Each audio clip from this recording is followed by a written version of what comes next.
Hello, everybody. Welcome, welcome. Thank you for being here on this beautiful day. I'm excited to welcome y'all here to IndieBio New York's Biome. I'm Pei Wu. I'm one of the general partners here at SOSV. I'm actually based out of our IndieBio San Francisco office, but today I'm coming at you live from New York, and I'm really excited to be here today. We are doing this new thing called SOSV Live, SOSV Deep Tech Live, and this is an opportunity for us to get to speak with luminaries in the deep tech space, dig in, and think about what cool futures we're trying to build here. We are live streaming tonight, and so if you miss anything and need to check back in on what we said, you can get this on demand later. I think it'll be on YouTube, Spotify, LinkedIn, and some other podcasting platforms. This is our second installment, and we have brought in a real heavyweight. We do deep tech here at SOSV. We're mostly known for doing deep tech that's in service to human health, planetary health, and industrial independence. But tonight, we are going to be talking about exoplanetary health. And we have a very accomplished and experienced individual in this space of space tech, Steve Isakowitz. Thank you for being here. Absolutely, delighted to be here. Steve is the CEO of Aerospace Corp. Aerospace Corp is a federally funded research and development corporation, so FFRDC for short. And your role is to help the US government in its space mission. Mm-hmm. And you work with lots of different government entities, and there's an interesting, there's a line on your website. I'm going to read it. The leading architect for the nation's space programs, advancing capabilities that outpace threats to the country's national security, while nurturing innovative technologies to further a new era of space commercialization and exploration. We're going to take some time to dive into what exactly that means. But first, let's welcome Steve Isakowitz, please. Great. Thank you very much. So I'm going to do something embarrassing and talk a little bit about your background. I hope you can live with that. Okay, I can live with it. Depends what you say, though. So, you haven't talked to my sister or anything, have you? Okay. No, if I had known, I would have called her. Then I'm okay. Steve is a two-time MIT grad in aerospace engineering and has had a super interesting career spanning,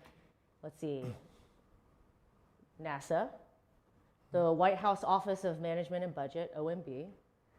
You were the CFO of the Department of Energy, and then you moved over to Virgin Galactic, this commercial space entity, and then went on to raise a cool $1 billion for that company, and then shortly thereafter joined Aerospace Corp.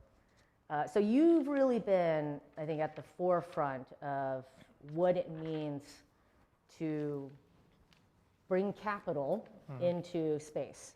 And I'd love to talk to you about what this whole thing of commercial space even is. So I'm going to start with a question for you. Okay. Some people have said that you're a space nerd. Is that true? True, 100%. So you studied aerospace engineering at MIT.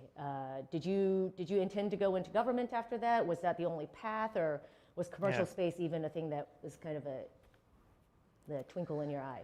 Yeah, for me, you really got to start with elementary school. Okay. All right, so I'm going to ask the audience here. I saw a movie that actually had a big impact on me, but it might also show my age. 2001: Space Odyssey. All right, raise your hands. All right. Awesome. Amazing special effects. That movie had so much going for it in terms of not only the realism, but they really captured the physics of space travel. Oh, yeah. And by the way, it's probably the first movie that probably did pretty interesting job on the first AI, HAL 9000. So for those of you who haven't seen the movie, this is a must-see. But there's a scene in there that really caught my attention. That I thought, that is cool. And that was this individual, who's the hero of the movie, he gets inside of a space line. It's a Pan Am, which at that time was a commercial airlines, that was running a space line between the Earth and the Moon. And he's sitting there like any other passenger, and they're floating around and being served food. And for somehow, that just like caught my imagination. I'm like, that's the future. And literally between that and, of course, the Apollo program that was going on at the same time, I knew that I got the bug. Yeah. I was a space nerd. That's awesome. I think it's incredible to think about how important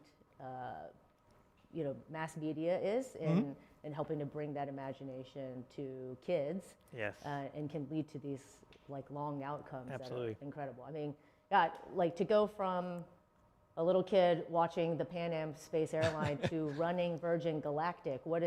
How does that even? Were there times when you were running Virgin Galactic that you were? Yes, and I was thinking to myself, why haven't we gotten to the moon yet? Yes, absolutely. Come on, guys, we got to work a little harder here. Yeah, well, I mean, it's a hard thing that we're doing. It is very hard, yeah. So, okay, I think your career is so interesting in part because you were at OMB, the Office of Management and Budget, which, no shade, but it's kind of the bean counters of the government. And then you ended up at a place that was really at the forefront of innovation in space. Like how did you bridge that? What is that journey for you, I guess, intellectually and I mean, out of school, I actually started at a major defense and aerospace contractor, and and when I had graduated from MIT at the time, I actually was very interested in doing a startup.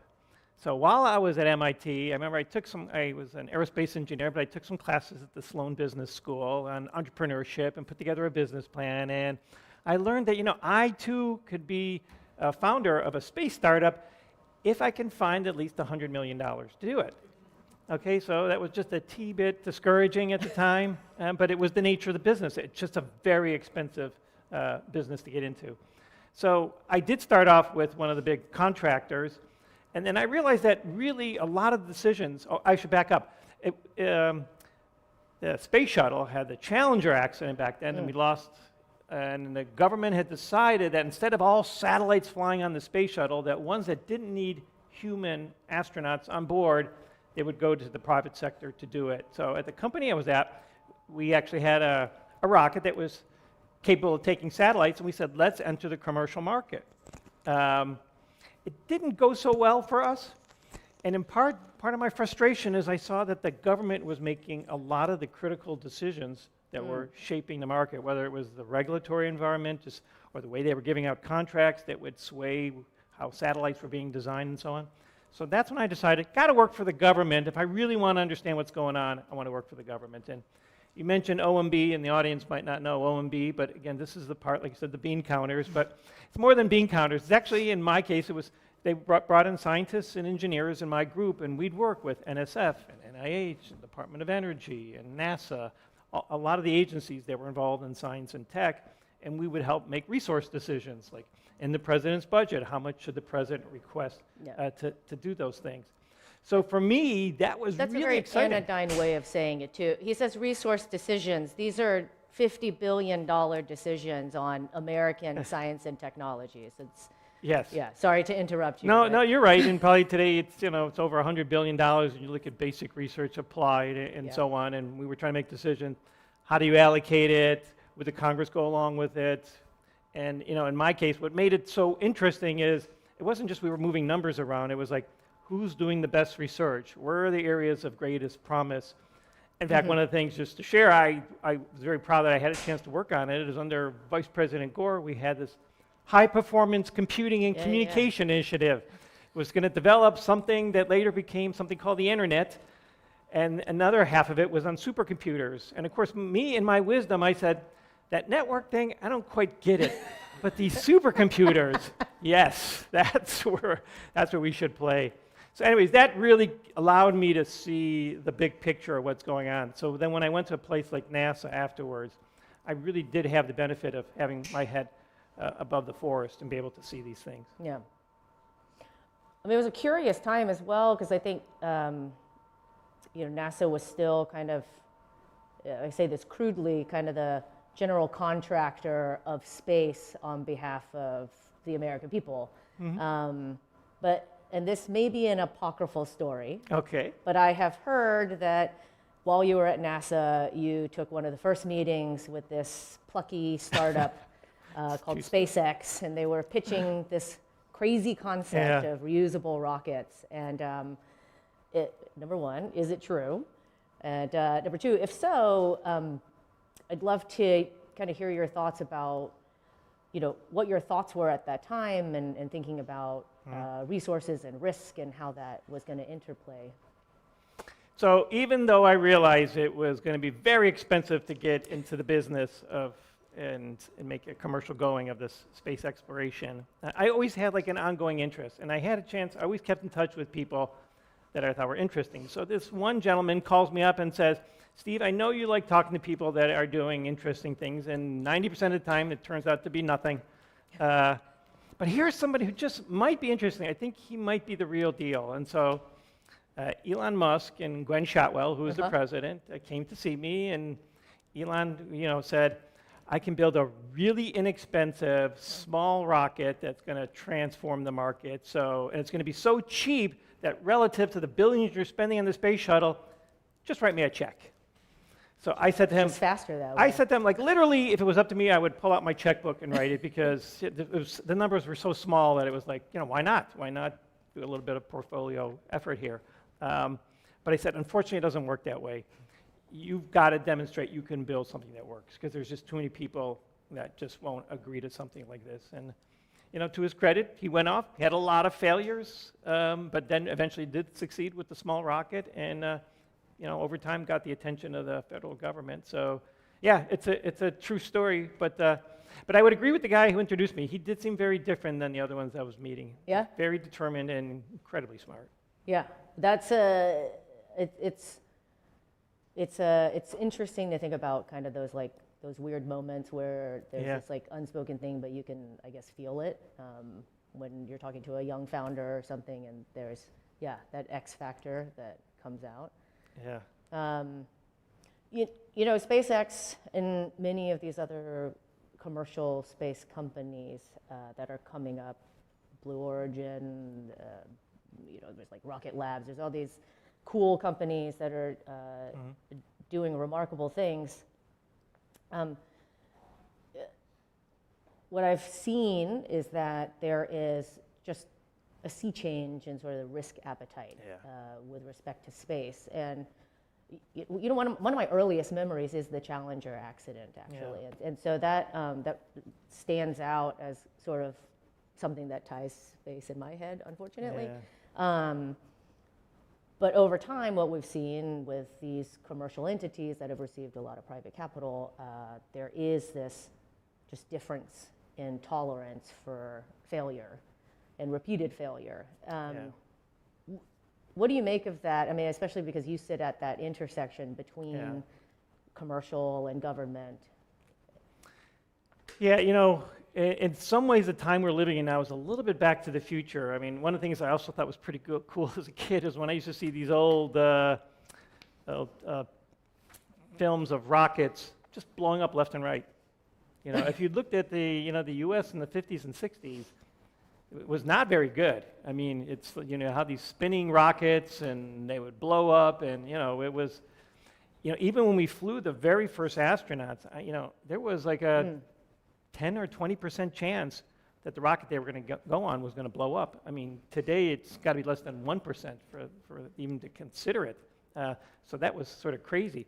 So the government was very forward-leaning on taking risks, knowing that people could die as a result, building multiple versions of a rocket, saying, okay, that one didn't work. 2 weeks later, they'd roll out another one and try again. And the first 9 out of 10 would fail. Congress wouldn't terminate them. The press wouldn't be bad on them. They would sort of keep going and being able to, and that's why it's astounding to think about it, that Kennedy announced we're going to the moon, and we hadn't actually really even successfully gotten to Earth orbit.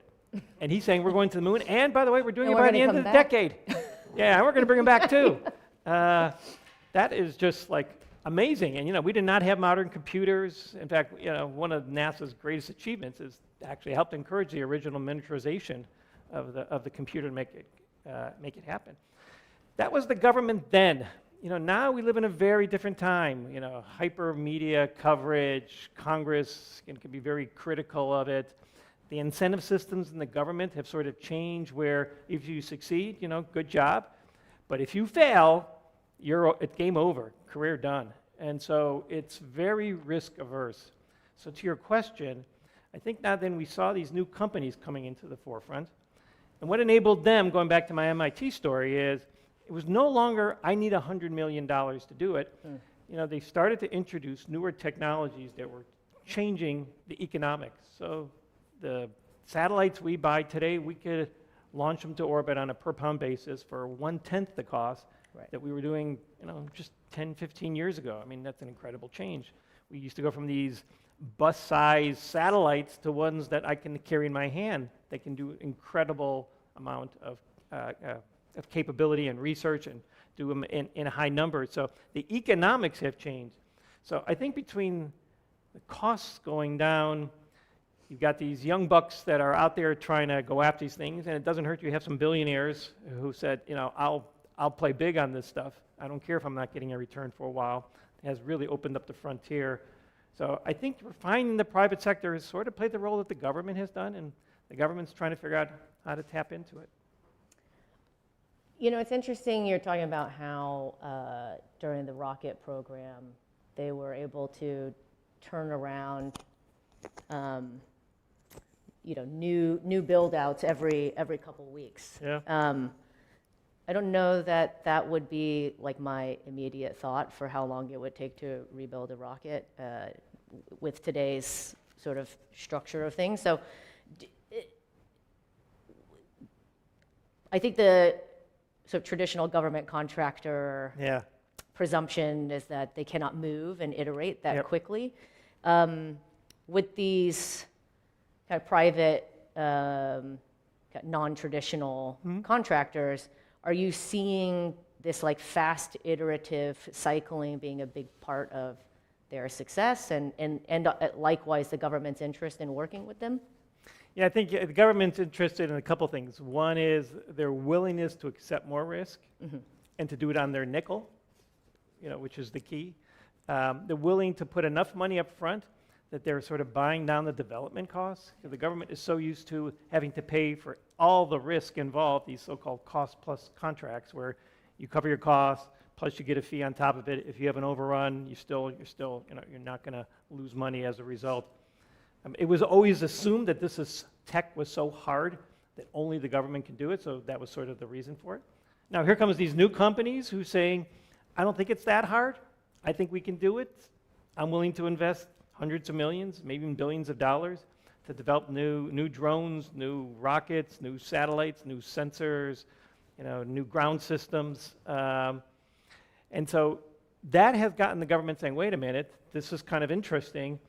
Now, we're still in this early phase, which is, all right, you're still not going to do a commercial startup that's going to build the Webb telescope or the Hubble Space Telescope, okay? But there still is a class of sort of technologies and applications where they do fit in. The second thing is there's a little bit of discussion in the industry that said it's always been sort of hardware first. It's all about the hardware that we're building. Now you have these companies with more of a Silicon Valley kind of mindset, and they're like, nah, it's the software first.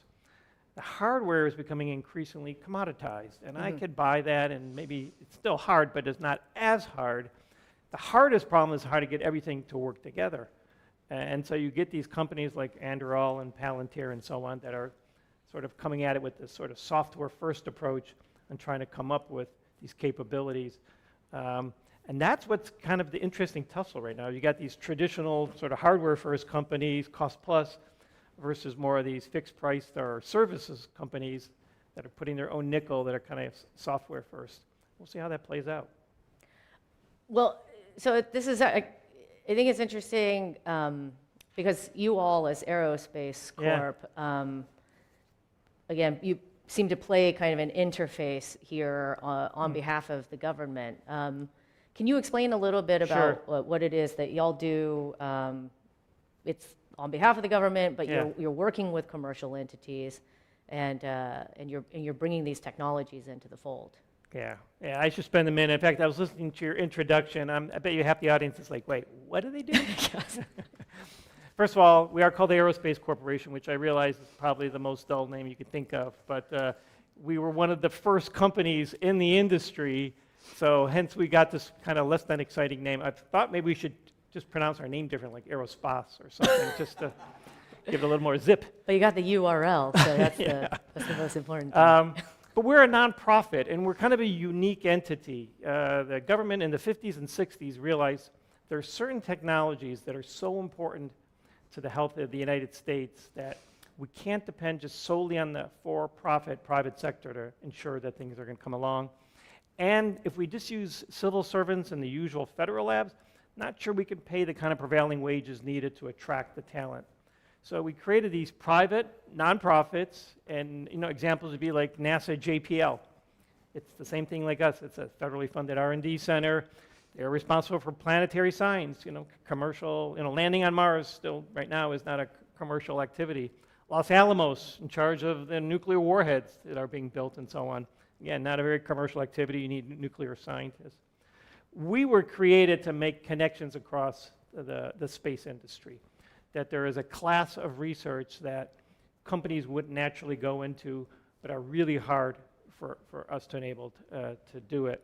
So we don't compete with industry, and that is actually our superpower. Because we don't compete with industry, and we are a close partner of the government, industry is comfortable to come to us with their hard problems. And we're able to sort of see across the industry in a way that others can't. So just a quick example. If someone's satellite breaks because they have a supplier that has given us a part that doesn't work, they don't want to tell anybody. They don't want to admit what broke on it. They'll share that with us, and we're able to share it with the rest of the industry in a way that they're sort of protected on the proprietary side. But now industry knows, be careful about this part before you all start putting on all your satellites, and have a problem. So we become sort of a trusted partner with them. And the government knows that since we're not competing with industry, they bring us in the room for a lot of really important decisions and help with some really, really hard decisions as we go forward. So, and we cut across, we probably do more things across America's space program than even the federal government does, because we do civil, national security, and commercial related activities. It's an incredible span. Is that, was that the Space 911? Is that what it's called? Or is that just y'all's shorthand for it? Yeah, some people refer to it as the Space 911. Okay. Like if you got something that you just can't figure out, and we've had some really hard problems to deal with, the astronauts they just brought back down, and they're just trying to figure out, will this thing work? They'll often call us in to go after problems that others can't solve. Call Space 911 first. Space 911. That's so when you're, this must mean as well that your team is just fully apprised. I mean, there's what, 1,500 give or take commercial space companies out there today, something like that. How is your team just on top of it and basically searching the earth for new technologies and working with the technologists in those companies? Like, what does that interaction look like? Yeah, most of the work we do is for the government, and the government tends to be on sort of the leading edge of going after really hard problems. We want to send astronauts to the moon, and we want them to stay long term. We want satellites to have GPS precision beyond those and resilient so that they're not, jammed as they go forward. So the government tends to pose these really hard problems. So we try to take that and put it in engineering language. Okay. In terms of like what needs to be done. Now, to solve those problems, we obviously need to be kept abreast of who's working these kinds of problems, who has the leading edge of capability, as we go forward. So naturally, in our work for the government, it incentivizes us to have this close working relationship with industry. Yeah. And are you all, for example, identifying a company that has a technology, let's use what comes after GPS, as an example. Right. Are you, that is a big issue, a national Yeah. security issue for the government, and so are you all saying, okay, I've identified company A has a very interesting positioning and navigation and timing technology that we've never seen before. Let's go talk to them, maybe let's do a project with them, or is it, I know they're there, and I know the government wants to do this project, so we'll just connect them. Yeah, in fact, we have something within our company called Commercial Space Futures, which is constantly trying to look for what's out in industry, to find things where maybe no one else is looking. And it's not just space related, sometimes it's non-space companies that are some of the most interesting. Second, to say, is it real? Does it defy physics? Okay, there's a lot of those that are out Critical there. question.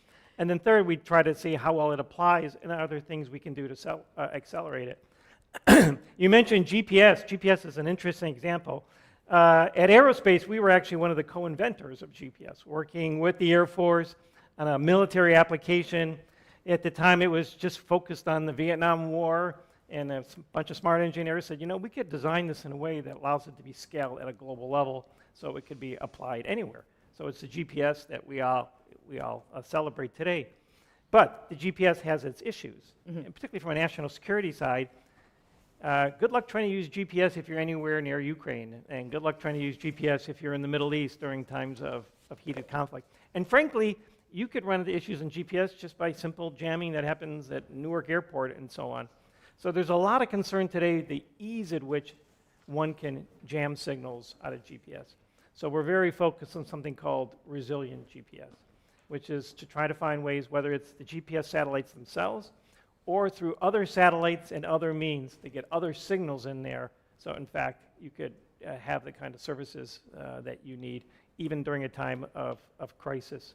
And by the way, our adversaries know this, right? So that's why when I mentioned Ukraine, the first thing an adversary does is they'll jam GPS, because they saw what happened in the Iraq War, that, these smart weapons were using all the GPS technology. So, and then today, if they can jam GPS, then the drones are going to have a hard time sort of finding their way around. And then again, it's just mischief that people get into that can block. These signals are actually quite weak. It doesn't take much to actually block a GPS signal. So a lot of the focus today in national security is on this word resilience, which is to know that it's not just a single string, it's not just a single bad actor, it's not just one missile against your satellite that would take you out. And that's where I think commercial has gotten much more interesting. So how do we take advantage of what's commercially occurring, or we can incentivize commercially to occur that would complement what the government owns and operates? It's I think a lot about integrating commercial technologies into these challenging domains like national security. And oftentimes I think the biggest resistance that has existed previously was concerns around cybersecurity and trust in the hardware. And as we're seeing, unfortunately, in Ukraine, this is kind of famously referred to as the first commercial war. And so we're seeing that these low-cost platforms are being treated in an almost disposable manner, and maybe some of these security concerns can be, decreased. Is that a calculus that's coming into the development of kind of these next-gen technologies, because these costs are coming down so rapidly around communications and space, right, and sending up different types of payloads and things? One of the things that's sort of changed warfare is what they call these asymmetric technologies. If I can send a $20,000 drone to take out a tank that cost me $3 million, that changes everything. If the Houthis can tie up the entire Red Sea just by flying these cheap things and causing the whole world to have to sail around that, that's pretty game-changing. When you see the Russians, they don't move their tanks out anymore and so on because of the fact there's so many of these drones, overhead. Missile technology has gotten, again, also relatively more capable and also maybe less expensive. So that's why you're seeing sort of modern wars, like in the Middle East between Iran and Israel, are not tanks and soldiers. These are missiles, cruise missiles, drones that they're firing at each other. that has really changed the nature of warfare. And the concern is as a nation, we still build these very exquisite platforms. So yeah, the Houthis will fire a drone and we'll fire our $1 million missile and take it out. But after a while, that costs a fair bit. And you're going to lose on the economics of that. And so the question is, how do you begin to develop similar kinds of technologies? So that's why you've heard programs in the past, one that was like, for example, called Replicator. But the idea was to swarm your enemies with so many drones that are highly controlled that it's going to be overwhelming. Or like last week, they just announced a huge tens of billion dollar contract with Boeing for the F-37. It's the next generation of a fighter jet. But one of the big debates before they would make that award is human flown, piloted aircraft. Does it still make sense in modern warfare, or should it be these uncrewed platforms? So what they've come out with is more these sort of called collaborative designs, where you have the human piloted plane followed by a whole squadron of these uncrewed vehicles that the pilot in the plane is giving the command, take that there, go over there. It's too dangerous for me because there's too many aircraft missiles, but for you, you're inexpensive, go there and swarm and take it out. So these kind of technologies are really, I think, a significant pull for the private sector. Now, you made one comment that is really important, and this is part of the skepticism. So even though the private sector might be really smart in producing something, but can it do well in a combat environment? So there have been stories, for example, that Silicon Valley companies said, oh, we can make great drones. We'll sell it to the Ukrainians. And they have not performed well because they have not built these things in the environment that they're now being flown. Ukrainians, on the other hand, not nearly as sophisticated as we are building some of the most state-of-the-art drones because they are iterating every few weeks. They're making an improvement. The Russians try to counter it. They come up with a new design. You can't get to GPS. Then you do ground mapping. And so it's really interesting to watch. And you called it the first commercial war. Actually, I heard somebody say that, but now that you say that, it was spot on. I mean, the first thing the Russians did is they had a cyber attack on all the communication satellites, figuring that will disrupt the Ukrainians. But then there's this thing called Starlink. It had a very different kind of design as it went forward, and it's very difficult to jam. And so that had been the early lifeblood of the Ukrainians. And again, very much a commercial thing. And so while we're trying to figure out how to get them what they needed to survive the initial attack, they had these commercial antennas that they were able to put up. So it's really interesting. I had no idea that this juxtaposition between sort of the Silicon Valley deployed drones versus the locally made ones. It's cool to think about. Cool is maybe not the correct way to describe it, but they are sitting in the perfect test bed, and they are, like any startup out there, having to test and experiment and learn and rebuild, and it's happening at a pace that's kind of hard to imagine because the urgency is so great. Their lives depend on it. Their lives depend on it, and I think when we look at maybe the evolution of space technology, even in the US, the early days of the space program were, again, rooted in this existential threat and led to some very rapid step change innovations. And what do you think, as this concept of commercial space starts to expand, largely right now, even if you look at contracts that are being written for big satellite companies, Maxar, Planet Labs, whatever, they're getting hundreds of millions of dollars, billion-dollar contracts. Those are still largely government contracts, National Reconnaissance Office, Air Force, et cetera. And that is still the government as the customer. And it's because there is still an urgent need and a national security imperative.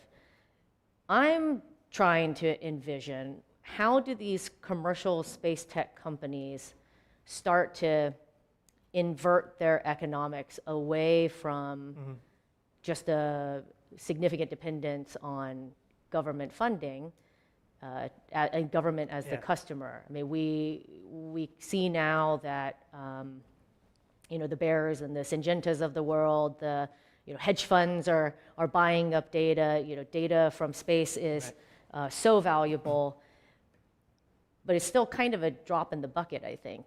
Do you think real commercial space, like space as a commercial sector, is going to be real? And if so, is it here, or when do you think that's going to become real? It absolutely is a real thing. I mean, just going back, I mentioned Starlink. They make a good amount of money from federal contracts and what's happening overseas, but that's the vast majority is a truly commercial application. You got Amazon that is just getting ready to launch their own constellation of satellites called Kuiper, where they're also going to be putting up thousands of satellites to compete against Starlink for not only perhaps their own Amazon needs, but for the growth in the market. There's this international effort called OneWeb, where, again, hundreds of satellites that are currently up there that are out there competing for it. There's these new applications called a direct-to-device, which it's the ability for to have communications directly to your cell phone. So if you will, they're like cell towers in space. Okay. That are just now being introduced. Right now it's kind of rudimentary. Apple did it in their latest phones, where essentially you could be anywhere in the world, on top of the mountain, tops anywhere, and you could hit a 911 and your signal will be sent. Now it's evolving to text. Eventually it's going to be voice. Eventually it's going to be video, and I think that's going to be very game-changing as it goes on. So your point's still taken. I do think it's a big market. It's a real market. I think communications is the market that has the most clear, particularly with the Internet of Things as it's going around the world. There's areas of Earth observation, which is one that's clearly more dominated by the government. Weather satellites are essentially paid for by the government, so it's considered a free service at this point. But people are looking at sort of value-added things that, like, maybe farmers can better predict their crop yields, that an oil exploration, you can get some competitive information just by observing things that are across the world. A lot of things we see in the newspapers today are as a result of these commercial companies that are selling these views on it. And then there's even these newer markets that are opening up, which is, I wouldn't have thought it, but it's called space surveillance, which is the ability for satellites to watch other satellites. It's actually, it sounds crazy, and I sort of joke when I'm in LA. LA's not the only place with traffic jams. You actually have traffic issues now in space. Satellites that are getting too close to each other, they got to move away from each other. We have issues of orbital debris, because the problem with space as opposed to the atmosphere, if something breaks up in the atmosphere, right, just the atmosphere will bring it down and it'll crash into the ground. In space, something breaks up, it just stays there and it accumulates. And after a while, it becomes a real problem. And we're now today, actually we launch our rockets, we've got to sometimes wait for things to pass over before we can launch things up.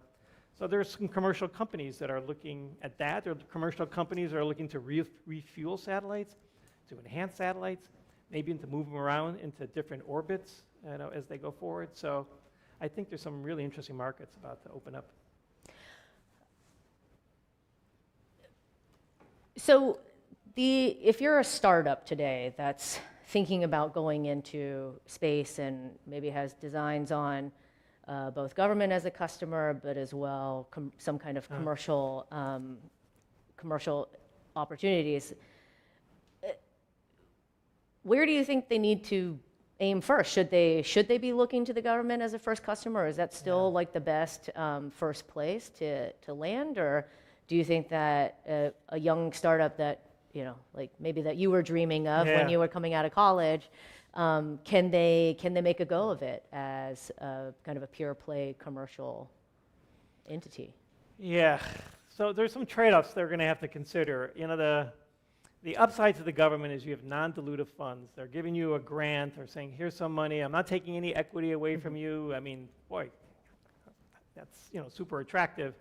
And at the end of the day, they're not like leaning over you, particularly in some of these early grants that they give you, small business, innovative research types of activities.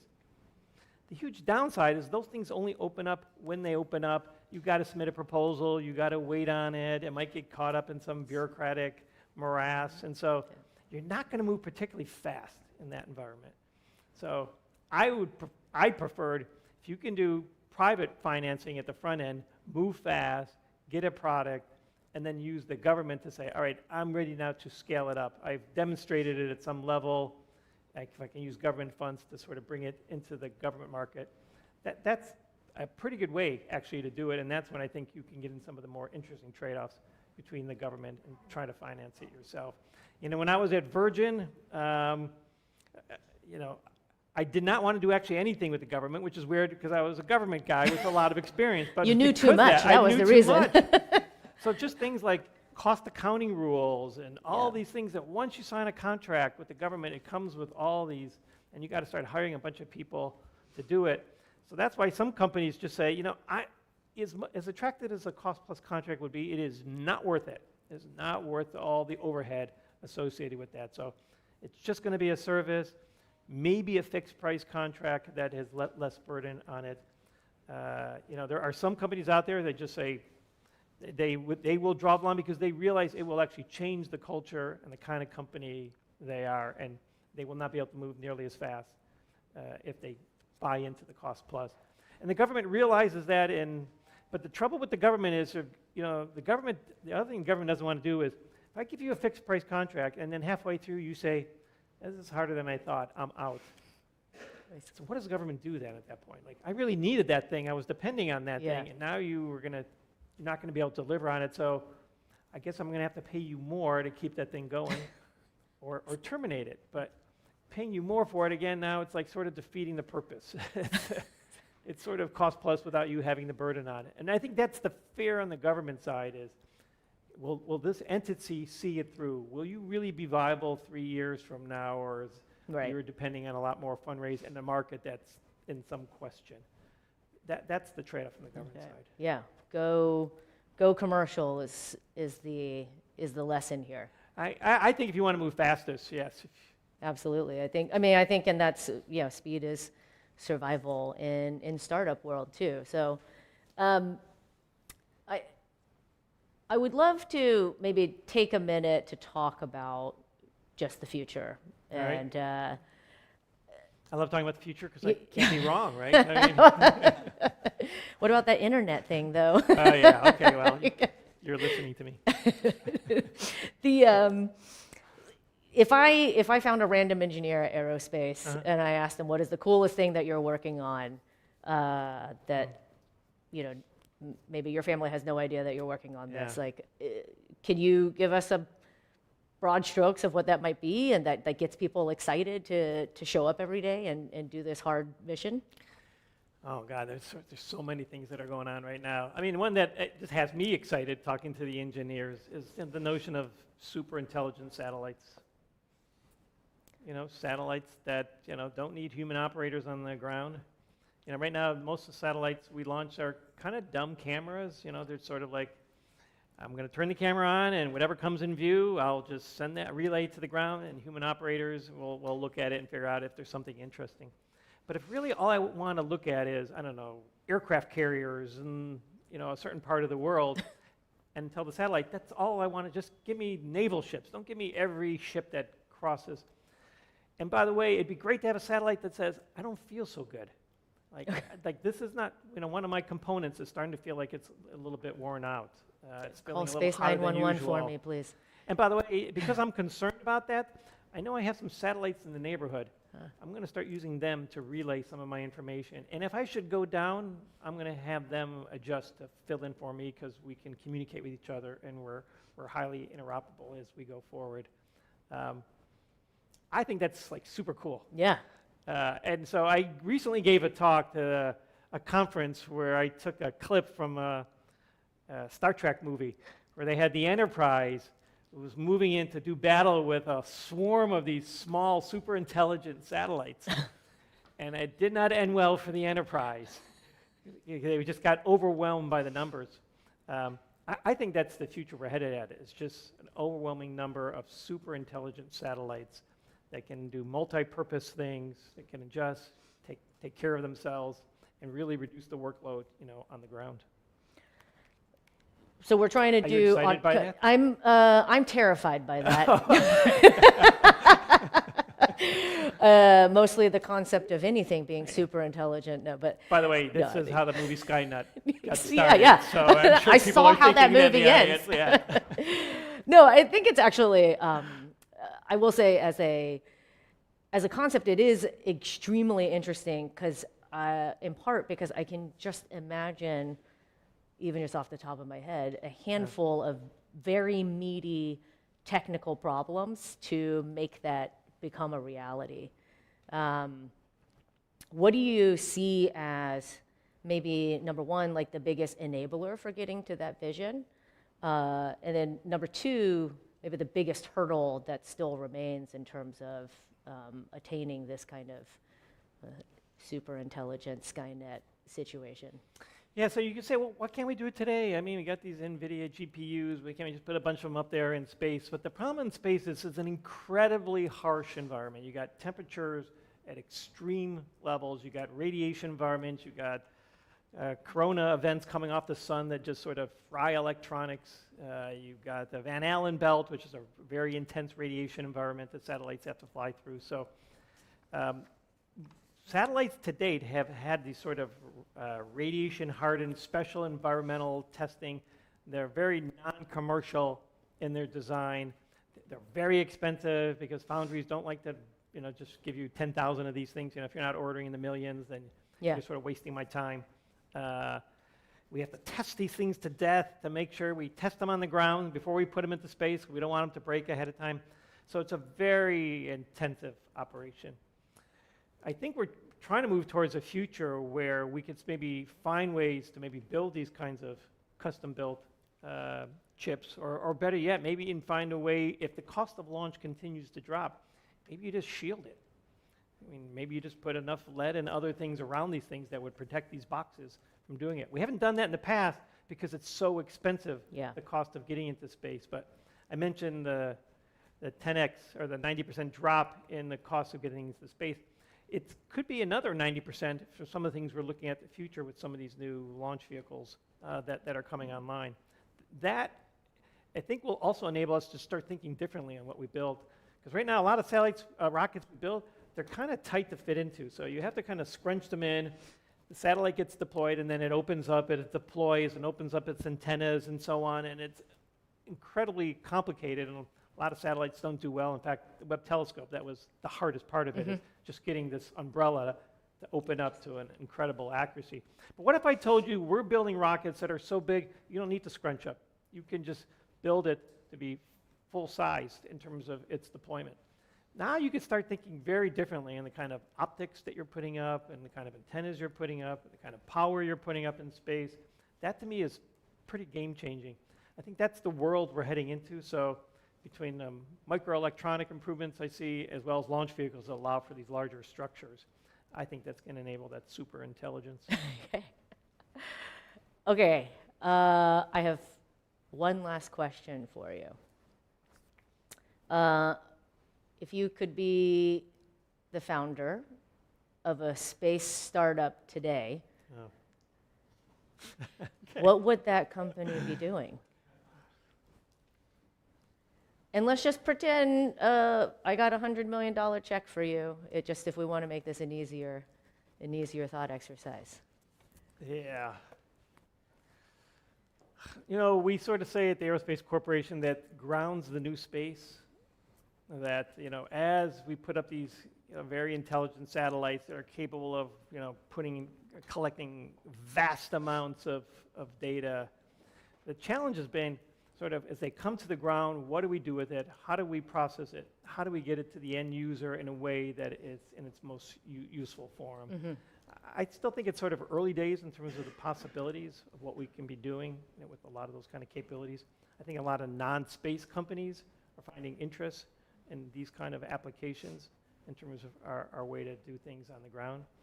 We've gone through almost a whole discussion without mentioning AI, so I don't want to end that streak, so I got to mention it here. But again, I think AI really can be very transformative in terms of how we deal with this vast amounts of data. The amount of data we bring down now is just really, it's overwhelming.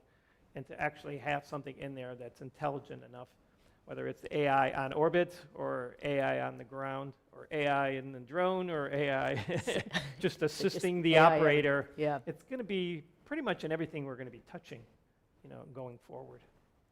So it sounds like you want to start an AI for space data company, maybe.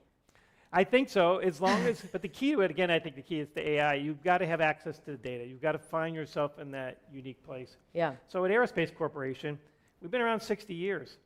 We have a lot of data. Now you can say, oh my God, you're like the treasure trove. It's like, you could just put the ultimate ChatGPT over all the data you have and you can answer anything. The struggle that we have is a lot of the data is classified. It's by different services that have their own rules. A lot of it is proprietary. So, so how do you get to a place where you could somehow learn from the information that's out there, but without in a way that's compromising critically sensitive information? So if someone could come up with the kind of tools that allow us to operate in that kind of heterogeneous data world, I think that would be really powerful. Interoperability up in space, on the ground, and within the kind of data domain is, huge issue. Exciting. Yeah. Okay, well, I think what we're going to do is leave it at that as a big challenge out to the world. Please solve this problem. And you didn't ask me a question I thought people always ask me in these interviews. Is there intelligent life elsewhere, and why haven't you told us by now? Oh, I guess I didn't feel like that was a question because we know that there is. Oh, we do? Yeah, sorry. But I would love to hear what data you have on that. You really expect me to tell you? For those that made it here today, I will tell you after we go off the air. And for those of you who didn't attend in person, well, you're going to have to find out some. You're out of luck. We're going to talk about we're going to talk about intelligent beings in the rest of that space. walk among us at our reception after this. Before that, I do want to ask the audience, everybody here, please let's give Steve a round of applause. Thank you so much for taking the time today to speak with us. And tune in next time for the next SOSV Deep Tech Live. And thank you for being with us tonight. Thank you.